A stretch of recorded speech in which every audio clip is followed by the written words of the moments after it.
बिस्मिल्लाहिर्रहमानिर्रहीम। अल्लाह के महबूब सल्लल्लाहु अलैहि वसल्लम ने इरशाद फरमाया, जो शख्स अपनी ज़बान को महफूज रखेगा अल्लाह उसकी पर्दापोशी करेगा। यानी अपनी ज़बान को महफूज रखेगा, हर जगह अपनी ज़बान नहीं चलाता, जहाँ जो बोलना है वही बोलता है, क्योंकि जो शख्स हर जगह बोलने का आदी होता है तो वो ख़ुद ही अपनी ज़िंदगी के बहुत से राज खोलता है और अपने अहम मामलात से लोगों को आगाह कर देता है।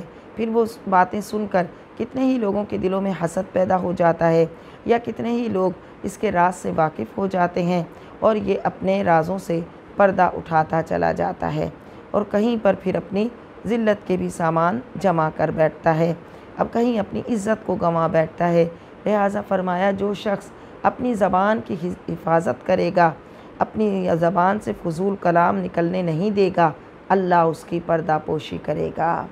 फिर फरमाया, जो शख्स अपने गुस्से को कंट्रोल करेगा, अल्लाह ताला क़यामत के दिन आग से उसको, अज़ाब से उसको महफूज फरमाएगा। गुस्सा शैतान की तरफ से होता है और जब गुस्सा होता है तो बहुत सारे मामलात को ख़राब कर देता है और जिस शख्स को गुस्सा आता है उससे शैतान ऐसे खेलता है जैसे बच्चे फ़ुटबॉल से खेलते हैं। लिहाजा जल्द गुस्से में आने वाला शख्स अपने बहुत से मामलात को ख़ुद ही अपने हाथों ख़राब कर लेता है। और फरमाया, जो शख्स अल्लाह से उज़र करेगा अल्लाह उसके उज़र को कबूल करेगा।